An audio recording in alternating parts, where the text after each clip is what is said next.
Selamat pagi kepada kita semua. Mudah-mudahan kita semua dalam sukacita bersama Tuhan.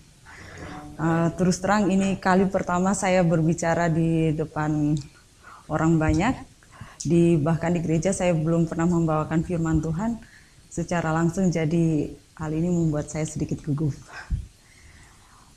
Baiklah, saya juga mengucapkan terima kasih kepada Departemen Komunikasi karena telah memberikan kesempatan kepada saya untuk berbicara pada pagi ini. Pagi ini saya akan membawakan cerita tentang Rispa. Mungkin saudara-saudari belum terlalu mengenal dia, bahkan saya secara pribadi pada saat saya sering membaca Alkitab Perjanjian Lama atau Perjanjian Lama, saya selalu tidak terlalu memperhatikan tokoh perempuan bernama Rispa ini. Tapi pada saat saya diberikan bahan ini, baru saya mengenal lebih dalam tentang Rizpa ini. Baiklah, kita akan mengenal lebih dalam mengenai Rizpa ini. Siapakah Rizpa? Rizpa adalah anak perempuan dari Ayah. Kalau di kitab Perjanjian Lama di Kejadian 36 ayat 20, kalau kita membaca sampai 30, di situ dikatakan bahwa nama Ayah ini kemungkinan orang tua dari Rizpa ini adalah bukan keturunan Israel, tapi keturunan orang Hori. Rizpa sendiri dalam bahasa Ibrani kuno artinya batu panas atau arang. Kalau dalam bahasa Ibrani modern artinya lantai. Kemudian Rizpa ini adalah seorang gundik dari Raja Saul. Dia memiliki 2 orang anak bernama Amori dan Mefiboset. Diisukan Rizpa ini mempunyai hubungan gelap dengan panglima perang Raja Saul, yaitu Jenderal Abner. Diisukan oleh anak dari Raja Saul sendiri, Isiboset. Dia adalah seorang wanita yang setia menunggui menunggui mayat anak-anaknya 2 orang pada saat anak-anaknya itu digantung di tiang gantungan. Mari kita gali lebih dalam lagi mengenai kehidupan Rizpa sebagai seorang gundik raja pada zaman Perjanjian Lama. Seperti jika kita mempelajari dalam Perjanjian Lama, di situ dikatakan bahwa umumnya gundik itu berasal dari budak wanita atau pembantu keluarga. Mereka tidak pernah diterima sebagai istri penuh. Mereka dinilai karena kemampuan mereka melahirkan anak. Mereka hidup dengan hak dan kesempatan yang sangat sedikit. Bayangkan kalau seorang gundik, semua hak dan kesempatannya sangat sedikit. Kemudian mereka sering hanya sebagai alas kaki dari sebuah peradaban yang didominasi oleh pria. Anak-anak mereka dipandang sebelah mata oleh anak-anak dari istri penuh. Hubungan perkawinan mereka tidak diterima sepanjang zaman dan hidupnya menderita.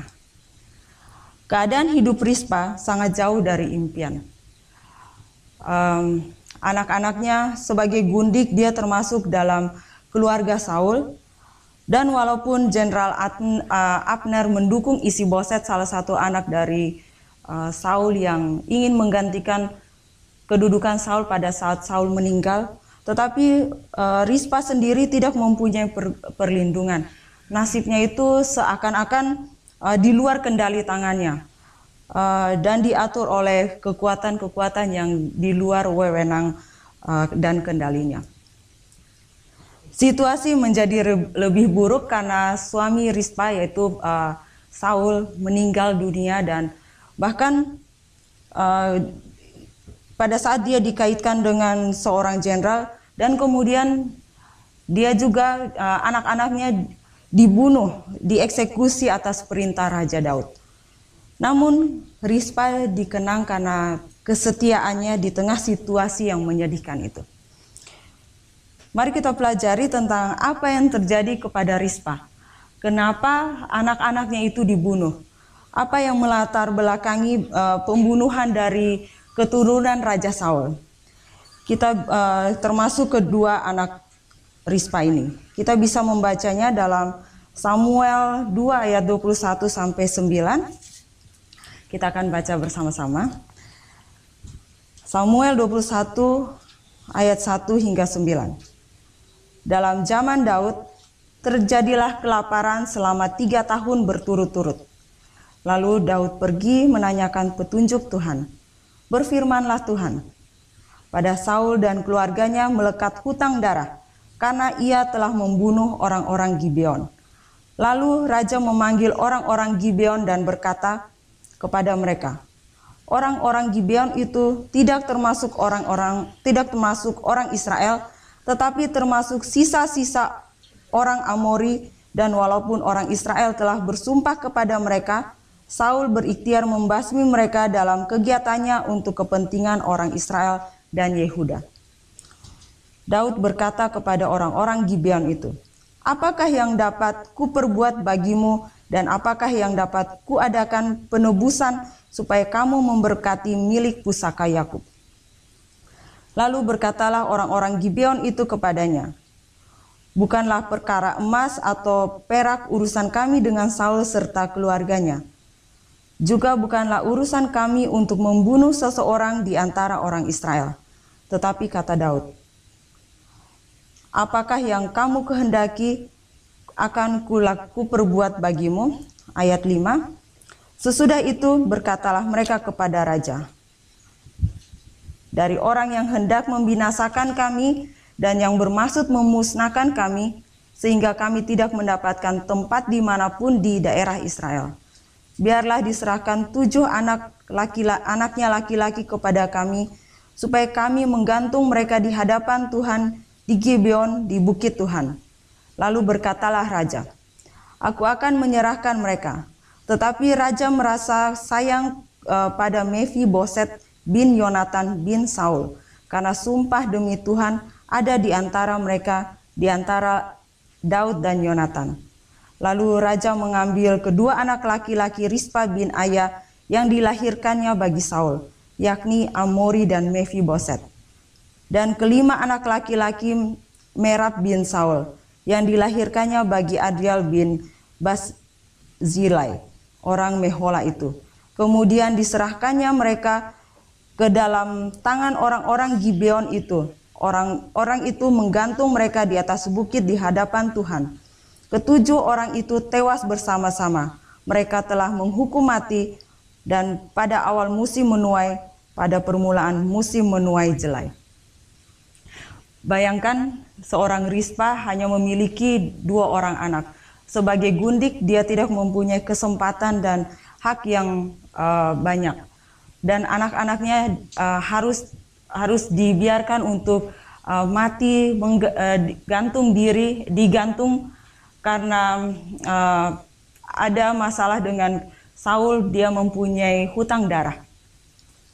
Kemudian apa yang dilakukan oleh Mispa pada saat dia melihat anak-anaknya ini digantung? Kita baca lanjutkan di ayat 10. Lalu Rispa binti Aya mengambil kain karung dan membentangkannya bagi dirinya di atas gunung batu dari permulaan musim menuai sampai curah air dari langit ke atas mayat mereka. Ia tidak membiarkan burung-burung di udara mendatangi mayat mereka pada siang hari, ataupun binatang-binatang di hutan pada malam hari. Kita bisa si Rispa ini, dia walaupun dia melihat bahwa anak-anaknya telah mati, dia tidak meratapi mereka, dia tidak bersembunyi di suatu tempat, tetapi dengan kegigihan seorang ibu dan cintanya kepada anak-anaknya, dia bahkan dia tidur di dekat mayat anak-anaknya yang digantungkan di tiang gantungan, agar boleh mengusir binatang-binatang yang mendekat. Kita bayangkan, bisa saya bayangkan bagaimana bau menyengat dari tubuh busuk anak-anaknya itu menyerang hidungnya, dan dia harus tidur di situ. Bahkan kita di Alkitab pun tidak menyatakan bahwa berapa lama dia harus tinggal di sana. Di Alkitab hanya dinyatakan bahwa mulai musim menuai, permulaan musim menuai sampai hingga musim hujan tercurah atas mayat anak-anaknya itu. Bisa jadi itu berminggu-minggu, bahkan mungkin berganti bulan. Tetapi dengan kesetiaan Rispa, dia berusaha, bahkan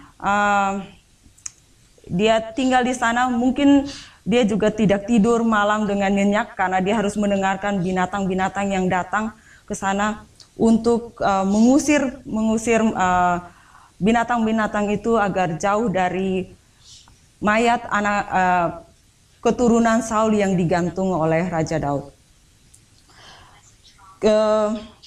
Tetapi Rispa ini belajar untuk bertahan walaupun harus melewati rintangan yang sangat sukar. Tidurnya setengah bangun. Bahkan karena harus berjaga untuk mendengar burung-burung yang mendekat. Demikianlah Rispa telah memenuhi kewajibannya terhadap anak-anaknya dengan sifat keibuannya. Dia telah memberikan kehormatan yang benar-benar mendalam. Dia melakukan sesuatu tanpa harapan untuk mendapat imbalan. Bahkan dia banyak kehilangan hal-hal yang seharusnya dia dapat. Dia dalam keadaan yang tidak dapat memberikan bagi dirinya sendiri, bahkan membuat dia kehilangan banyak hal. Bagi mereka yang termotivasi oleh tujuan yang baik dan terhormat, Raja Daud menghargai apa yang dilakukan Rispa. Pada saat dia mendengar keadaan Rispa ini, berita tentang apa yang dilakukan oleh Rispa, Raja Daud memerintahkan agar mayat-mayat diturunkan dan tulang-tulangnya boleh dikuburkan bersama Raja Saul dan Jonathan. Dengan cara inilah Tuhan menjawab doa Rispa. Dengan sungguh-sungguh memohon kepada Tuhan untuk mendapat penghormatan terakhir bagi anak-anaknya yang meninggal. Dia benar-benar sungguh-sungguh memohon kepada Tuhan dan Tuhan boleh menjawabnya. Kita juga dalam kehidupan kita pada saat kita setia dan boleh memohon terus kepada Tuhan, Tuhan pun akan menjawab doa-doa kita. Peranan Rispa dalam pemerintahan Daud mengajarkan pelajaran yang bergema selama berabad-abad. Keadaan sendiri tidak menjadikan atau menghancurkan seorang anak Allah. Dengan hidup yang setia, Rispa secara halus mempengaruhi hasil akhir dari seluruh bangsa. Rispa ini dikenang karena kesetiaannya di tengah situasi yang menyedihkan itu. Pelajaran penting dari kisah Rispa adalah kesetiaan kita secara tidak kita sadari sangat berpengaruh kepada orang lain. Kemudian kesetiaan tidak tergantung kepada keadaan, baik mau buruk maupun susah. Dalam pekerjaan Tuhan, baik buruk maupun susah, pada saat kita setia, kita akan mempengaruhi orang-orang di sekeliling kita. Allah memanggil kita kepada kesetiaan, bukan kepada kesuksesan. Setia pada perkara kecil sekalipun akan membawa pengaruh yang baik. Kesetiaan adalah ukuran yang tepat untuk komitmen rohani seseorang. Baiklah kita membaca dalam Mazmur 145 ayat 18. Tuhan dekat pada setiap orang yang berseru kepadanya, pada setiap orang yang berseru kepadanya dalam kesetiaan. Juga kita bisa membaca dalam Mazmur 91 ayat 4, dengan kepaksnya ia akan menudungi engkau, di bawah sayapnya engkau akan berlindung. Kesetiaannya ialah perisai dan pagar tembok. Kiranya firman Tuhan yang singkat ini boleh membawa kita tetap setia kepada Tuhan dan membawa kerohanian kita lebih meningkat dari hari ke hari. Terima kasih.